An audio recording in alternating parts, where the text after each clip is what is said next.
Subscribe कीजिए हमारे educational channel को और बेल आइकन दबाइए सबसे पहले वीडियो पाने के लिए। प्यारे बच्चों, स्वागत है आप सभी का आशीष सर के साथ ऑनलाइन क्लास में 6 क्लास साइंस की वर्कशीट नंबर 37 में। आज हम पढ़ने और समझने वाले हैं प्रकाश, छायाएं एवं परावर्तन। पूरी वीडियो ध्यान से जरूर देखते रहिए और आगे बढ़ने से पहले, वर्कशीट शुरू करने से पहले वीडियो को लाइक कर लीजिए, अपने दोस्तों को भी जरूर शेयर कीजिए क्लास ग्रुप में।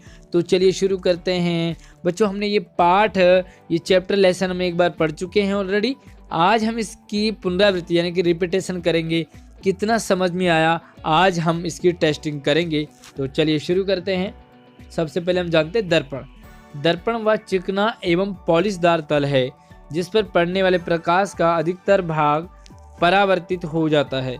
समतल दर्पण में बिंब यानी कि तस्वीर सीधा और पार्श्व होता है। समतल दर्पण में जो बिंब है वह बिंब का आकार वस्तु के आकार जितना ही होता है। समतल दर्पण द्वारा बने बिंब का रंग भी वस्तु के जैसा ही होता है। तो यहाँ पर 4-5 चीजें हैं। सबसे पहले हम ये जानते हैं दर्पण क्या होता है। तो प्यारे बच्चों, दर्पण आपके घर में रखा हुआ, कई लोग शीशा भी इसे बोलते हैं, और ये दर्पण हम सजने संवरने के लिए, अपने आप को देखने के लिए प्रयोग करते हैं। आप स्कूल आते थे तो क्या होता है, तैयार होते हैं ना सुबह सुबह, तो दर्पण में देखते हैं हमारे बाल ठीक हुए नहीं, तो यही हमारा दर्पण है। ये कैसा होता है, चिकना होता है यानी कि प्लेन, और पॉलिशदार होता है ना, पॉलिशदार होता है।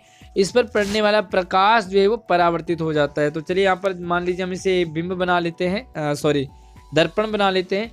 मान लीजिए यहाँ से कोई रोशनी गई, प्रकाश गया, तो वो क्या करता है, दर्पण से परावर्तित हो जाता है यानी कि वापस चला जाता है। ठीक है, यहाँ से इधर गया और यहाँ से इधर चला गया, तो ये सीधी रेखा में आता है, सीधी रेखा में ही जाता है। दूसरी चीज़ है, समतल दर्पण हो, अगर प्लेन हो, तो बिंब का जो आकार है यानी कि जो यहाँ पर जो चीज़ें हैं, इंसान है, मान लीजिए आप बिंब हो, आपने दर्पण में अपने आप को देखा, तो क्या होगा, जितने बड़े आप होंगे उतना बड़ा ही दर्पण में भी दिखाई देगा। ऐसे नहीं होगा कि आप बच्चे हो तो दर्पण में आप बड़े दिखने लग जाओगे, या आप बड़े हो तो दर्पण में छोटे बच्चे की तरह दिख जाओगे। नहीं, ये सेम होता है, और साथ में रंग भी सेम होता है। अगर आपने ब्लैक कलर के कपड़े पहने तो दर्पण में भी कैसा दिखेगा, ब्लैक ही दिखेगा। रेड पहने तो रेड दिखेगा। तो आकार भी सेम होता है और रंग भी सेम होता है। तो चलिए पहला सवाल है, उन स्थानों का नाम लिखिए जहां पर आप दर्पण देखते हैं और उनके प्रयोग को लिखिए। दर्पण कहाँ होता है और इसका प्रयोग कहाँ होता है। तो चलिए इसका आंसर देख लेते हैं। तो चलिए इसका आंसर है, हम दर्पण का अक्सर प्रयोग या तो घरों में करते हैं। घरों में क्यों करते हैं, या तो हम खुद को देखने के लिए करते हैं, या सजने और संवरने के लिए करते हैं। दूसरा कहाँ करते हैं, गाड़ी, कार या बाइक पर करते हैं। आपने गाड़ी में देखा होगा शीशा लगा होता है, कार में, बाइक में।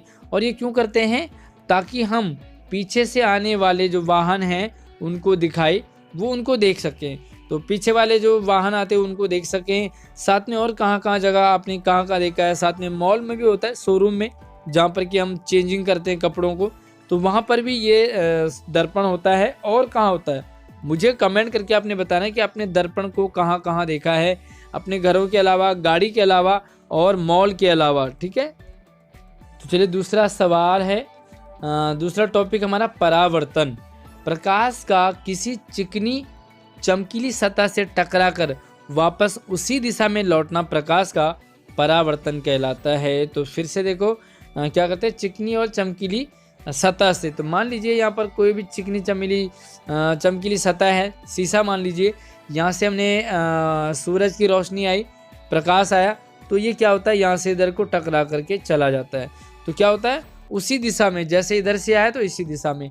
ऐसे नहीं कि इधर से आया, यहाँ से आया तो वो इधर चला जाएगा, उधर चला जाएगा, इधर नहीं, जहाँ से आया वहीं वापस लौटता है। तो ये वापस लौटता क्या होता है, ये परावर्तन कहलाता है। ठीक है, तो चलिए दूसरा सवाल है, हमें परावर्तन के लिए चमकीली सतह की जरूरत क्यों पड़ती है।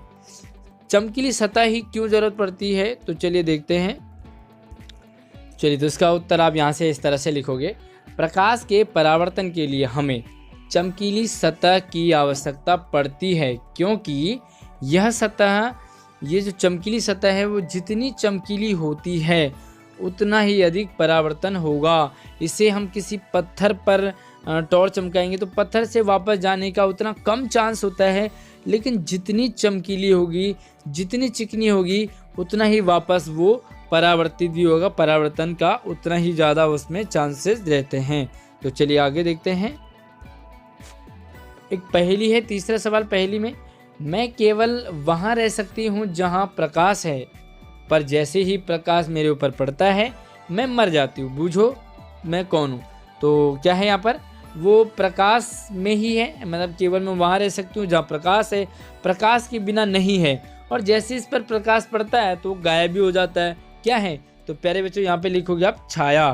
ठीक है, छाया को आप देखते हैं कि वो प्रकाश से ही बनता है, और जैसे ही प्रकाश उस पर पड़ता है तो छाया गायब भी हो जाती है।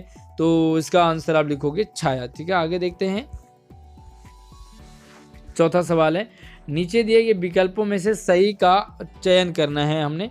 तो यहाँ पर ऑप्शन आपको दे रखे हैं, जैसे प्रकाश डैश पर यात्रा करता है। किस पर यात्रा करता है, जिगजैग रेखा में करता है, सीधी रेखा में करता है, या घुमावदार रेखा में करता है।